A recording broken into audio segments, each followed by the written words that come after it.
One time he came and I heard the lock and I thought, okay, well, I'm fixing to get a whooping or something, but he didn't. He came and got me. He says, you need to go with me, and got me by the arm, took me out, put me in the car. He took me out on West Street, which is the street that goes down and curves in front of the penitentiary. The penitentiary is just right there on the street. And he took me out of the car at the penitentiary and pointed at the penitentiary and said, you're a worthless piece of crap, and that's where you're going.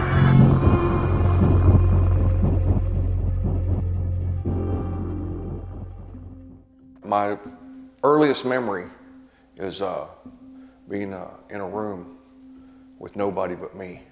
And I didn't have any interaction with my mother. And I didn't ever know my dad. And I had a stepdad. The only interaction that I had with him was when my mother would say, you need to go in there and punish him. And he would come in, I'd hear the unlock on the door, and he'd come in to punish me. And I spent the first 11 years like that. When I turned 11 years old, I was 11, he was asked to come in and punish me, and I met him at the door, and I hit him first. And the next day, I was taken to the Baptist Boys Ranch. And from there, I spent the next 7 years in various institutions in Oklahoma. Everything that had been prophesied over me as a child by my stepdad, because he always told me I was worthless, and he always told me I was no good, and all came true. He spoke it into my life. I got into everything you can get into. I had a drug habit, addictions to everything you could be addicted to, went to various jails, mental institutions, everything, because everywhere I went, it was programmed into me, I had no value. I was going to show you I had no value. And I went to prison the first time at 19. I ended up in one of their units called The Rock. And it was just an individual cell with no ability to interact with nobody. I was in the same place once again. And all that did was reinforce the fact that I had no value. I got out of prison, automatically robbed a Pizza Hut and did all this other stuff, and tried to just exist, but with no ability to interact with people in a positive manner. If I got near you, you needed to check your stuff because I've stole something. I either stole something or I treated you with disrespect. Well, with all that being said to me, it set me on a journey. It set a course. It was prophecy. It was them saying, you're no good, and this is where you're going to end up. And so I'm on house arrest, third time out of prison. And then one day, man, I was sitting in that apartment, and I'd done a shot of dope, and I got mad. I sat in a chair, and man, I didn't know who I was talking to. But I just looked up at the ceiling. The dope's still in front of me. There's people still in the bathroom shooting dope. And I looked at the ceiling and I said, man, I don't know who I'm talking to, but if you'll get this stuff off of me, I'll live for you like I live for it. And that day was the last day I ever did any dope. They finally let me come out of the dope house and live in my sister-in-law's laundry room. And when I got to her laundry room, I had a washer and a dryer, and I had a TV that set up on the dryer, and I had a little bunk, and I would go to church, and I thought, man, I got to fix this, I got to fix this other thing, I got to fix this thing, I got to fix all this stuff before I can ask Jesus into my heart. And one night, August 7th, 1993, I was sitting in that laundry room. It was a Saturday night, and I was watching a guy on TV, an evangelist, and I can't remember his name, I wish I could. But he said, if you're waiting to fix all your stuff before you come to Jesus, you never will. I dropped to my knees in that laundry room and asked Jesus to come into my heart.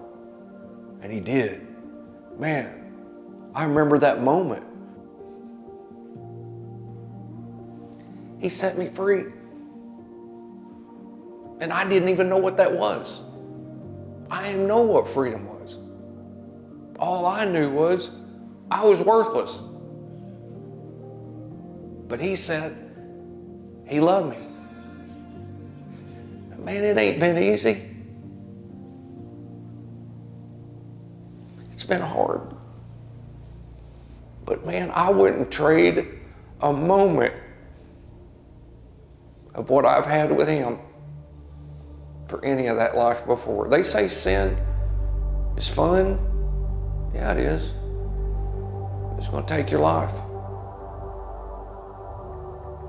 He gave me life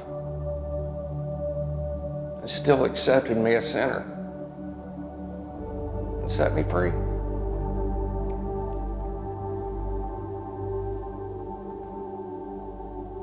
And in 2016, on January 8th, I walked into the prison. First time with Christianity 101. And dude,